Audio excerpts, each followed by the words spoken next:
You are watching 2+U Nevada. Joining us this afternoon, Scott Huber from the University of Nevada Experiment Station and Ag Farm. I mean, it's a really long title, so will you just say it for me? Sure. It's a Senior Assistant Director and Research Coordinator for the Nevada Agricultural Experiment Station. Yeah, that's what he does. Yeah. So thank you for being here this afternoon. You bet. Thank you, Evan. You have a big announcement coming tomorrow. Now, it is invite only, but tomorrow a new building's opening. Talk about that. So we've been working on a new Farm Science Center at our main station field lab, which is in East Reno. And it's been in the works for quite some time, and tomorrow's our official grand opening. Now, the Science Center brings a lot to the students who are working out at Wolfpack Meats, at the farm, right? What are some of the things in that facility? Yeah, so really it's really a critical piece for us to expand our programs. So this will improve both our meat science, our agricultural science, and veterinary and wildlife programs as well. So the classroom is really well thought out to kind of cater to those needs for those folks. We have a new high-tech smart classroom. And so besides the teaching platform, we have small group pod systems in there where students can develop new presentations and work on projects. What I thought was interesting too is you said that this building now has a necropsy site, and where were students doing that in the past? Yeah, so most necropsies, especially when you look at large animals, might be at the site where that animal died. And so it's oftentimes difficult to move those animals in. And so with our necropsy lab, we have, it's adjacent to our classroom, so it's literally just right through the doors. We have cold storage units, and so we're able to store those animals. We have overhead rails to transport them to a necropsy table. So a lot more formal than what oftentimes is done in the field. And necropsy, by the way, is just like autopsy, but for an animal. Correct. And why is that important for these students to be learning how to perform, do, and learn from those? Yeah, so when an animal dies, oftentimes it's unknown. So anytime we have an opportunity to take a look at that animal, as you mentioned, kind of the animal autopsy, it gives us an insight as to what might have caused that. So we have pre-veterinary students there. We've got animal science students as well.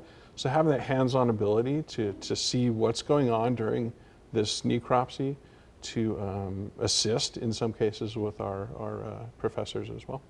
And this building is also going to be hosting, you said, the meat sciences, and there's a lot of development and a lot of stuff happening in that avenue at the university. Please go into that. Yeah, so probably for the last 2 years we've been developing a new feedlot program with some improvements over the last 2 years to Wolfpack Meats, which is our meat slaughtering facility there on site. We've invested into a 3-year project to develop a new feedlot program. And so our first year is really focused on some much needed upgrades in infrastructure. We're purchasing new equipment, so we've got new feed wagons, we've got new tractors and sorts to take care of the animal needs. And really excited about what we call our new feed intake systems. And essentially what that is an animal's outfitted with a little electronic ear tag, and we're able to identify how much that animal eats and how much it weighs. By the ear tag? By the ear tag. And so when they go up to this feed bunk, it'll either open the gate and say you can eat, or it restricts that intake. Oh my gosh. Yeah. And does that help you determine the growth of the animal to be butchered? Yeah, it does. And so it's really an important tool that we have not had before. So from a production standpoint, we can decide, how much did we put into that animal to get it to that 1,200 pound state compared to the one next door. And so we can look at efficiency. So how much did we put in? And in the livestock industry, that affects your bottom dollar. And so we can make decisions on who we keep, who we get rid of, as well as our breeding programs. Fantastic. Okay, this is not meant to be a gotcha question, but where does the meat from Wolfpack Meats go? And can someone like me just go and buy it? Yeah, absolutely. So we have a full retail sales there at the farm. And so the public's open to come in and buy meat. We do custom butchering as well. So some of the livestock that we process through Wolfpack Meats is university-owned animals, but we also do a lot of custom kill as well. Wow. And so if we, like the layperson or just person on the street, went in to go purchase from Wolfpack Meats, we are contributing to the students. Absolutely, yeah. So we have 3 livestock operations. We've got the one here in Reno. We have sheep and cattle. We have a rangeland cattle operation just north of Austin, Nevada, and a large rangeland sheep operation in Eureka, Nevada.